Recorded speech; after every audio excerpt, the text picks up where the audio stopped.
अस्सलाम वालेकुम, welcome back to Red Box TV. मेरा नाम मुनव्वर हुसैन है। आज हम आपके लिए एक बहुत ही इंपॉर्टेंट टॉपिक की वीडियो लाए हैं, लिहाजा मुयस्सर कीजिएगा। जैसा कि आप जानते हैं कि 29 अप्रैल 2024 को federal board of revenue FBR ने एक जनरल ऑर्डर इशू किया है, जिसमें 5,06,671 NICs की लिस्ट है, जिन सब की सिम्स बंद करने का ऑर्डर पास कर दिया है PTA और अदर टेलीकॉम कंपनीज़ को। ये उन लोगों के नाम की लिस्ट है जो लोग कभी किसी ज़रिए NTN बनवा चुके थे या कभी किसी साल का टैक्स रिटर्न फाइल कर चुके हैं, बट वो 2023 का रिटर्न फाइल नहीं कर सके किसी भी वजूहत की वजह से। तो FBR ने एक बहुत ही मिस स्टेप लिया है उन लोगों के अगेंस्ट जो टैक्स रिटर्न फाइल नहीं कर पाए किसी वजूहत की वजह से। मेरे ओपिनियन में ये एक बहुत ही मिस स्टेप है, क्योंकि इसमें ये ज़ाहिर होता है कि आप उन लोगों को टारगेट कर रहे हैं जो पहले से रजिस्टर्ड विद FBR हैं, जो अपने टैक्स रिटर्न्स फाइल करवाते आ रहे हैं और अभी कुछ रीजंस की वजह से उन्होंने अपने 2023 के रिटर्न्स को फाइल नहीं कर पाए या नहीं कर सके, या कुछ रिटर्न्स उनके रह गए हैं।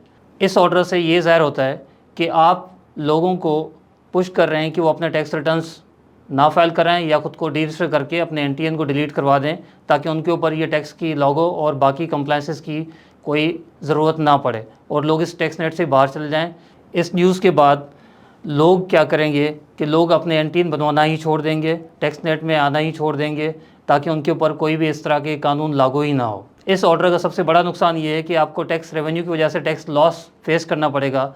क्यों? क्योंकि लोग जो अपनी सिम्स पे 5,06,671 सिम्स रजिस्टर्ड थी वो NICs हैं, और आपको ये भी पता होगा कि हर NIC पे पाकिस्तान में 1 से 5 सिम्स रजिस्टर्ड हो सकती हैं और मेजॉरिटी में हर लोगों ने रजिस्टर्ड कराई होती हैं। तो ये समझेंगे 5,06,671 नहीं है, ये 20 लाख प्लस की सिम्स ब्लॉक होने जा रही हैं, जिस पे लोगों के पैकेजेस होते हैं महीने के, और जो लोग कोई लोड कराते हैं तो उसमें पैकेज के अंदर वो टैक्स पे कर रहे होते हैं, वो टैक्स लॉस होगा गवर्नमेंट का। उसके अलावा जब वो रेवेन्यू किसी भी टेलीकॉम कंपनी को जाता है और कंपनी अपने एनुअल अकाउंट्स बना के और टैक्स रिटर्न फाइल कर रही होती है, तो कंपनी का रेवेन्यू भी फिर डाउन होगा और उनके जो टैक्स रेट्स हैं एनुअल वो भी कम होंगे। तो लिहाजा मेरे हिसाब से ये टैक्स रेवेन्यू नहीं है और टैक्स लॉस का स्टेप है। इसको ज़रा रिफ्रेश किया जाए, इसको रीअलाइन किया जाए तो गवर्नमेंट के लिए बेहतर है। और दूसरी सबसे अहम बात कि लोगों के लिए टैक्स को मुश्किल ना बनाया जाए, लोगों को टैक्स की सहूलियात दी जाएँ। जो फाइलर्स हैं, जो पहले से रजिस्टर्ड हैं, उनके लिए आप टैक्स रिटर्न्स को फाइल करना ईजी करें और उनके लिए कंसल्टेंसी आप डोर स्टोप पे प्रोवाइड करें, ना कि वो इधर उधर लोगों के पास जाएँ और गलत रिटर्न्स फाइल करें, और ताकि वो FBR हेल्पलाइन से बात करें, FBR के पास जाएँ, वहाँ पे टैक्स ऑफिसर्स बैठे हों जो उनको गाइड करें और लोग अपने प्रॉपर टैक्स रिटर्न्स फाइल करें। और उनके पास ये इतना टाइम नहीं होता कि अपने वो छोटे से कारोबार को देखें या फिर एक अकाउंटेंट को हायर करें जो उनकी बुक कीपिंग करता रहे और उनके टैक्सेस को प्रॉपर मॉनिटर करता रहे।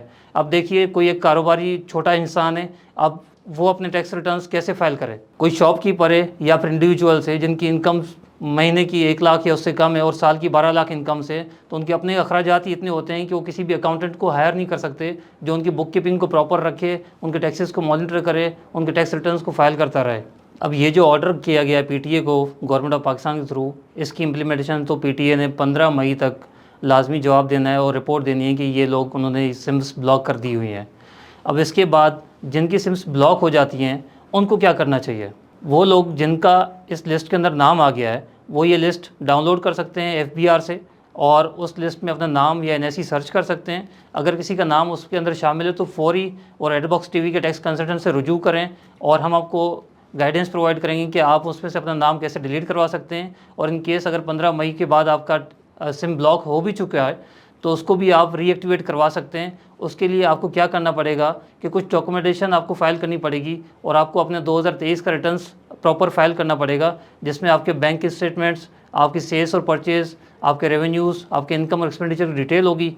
और ये चंद चीज़ें होंगी जो आपसे एक टैक्स एडवाइज़र मांगेगा, उसके बाद आपका टैक्स रिटर्न फाइल कर देगा और एक डिफ़ॉल्ट सरचार्ज का पेनल जो 1000 का होता है उसको आप पे करके फाइलर हो जाएंगे। उसके बाद एक नेक्स्ट वीकेंड पे जो एवरी वीकेंड पे एक लिस्ट अप्रूव होती है फ्रॉम FBR, जिसमें ATL लिस्ट कहा जाता है उसको, उसमें लिस्ट ऑफ टैक्स पेयर्स होती है जिन्होंने अपने टैक्स रिटर्न्स फाइल किए हुए हैं। उनमें अगर आपका नाम नहीं आता तो फिर आपका नाम उस लिस्ट से रिमूव कर दिया जाएगा जो कि PTO को प्रोवाइड की गई थी।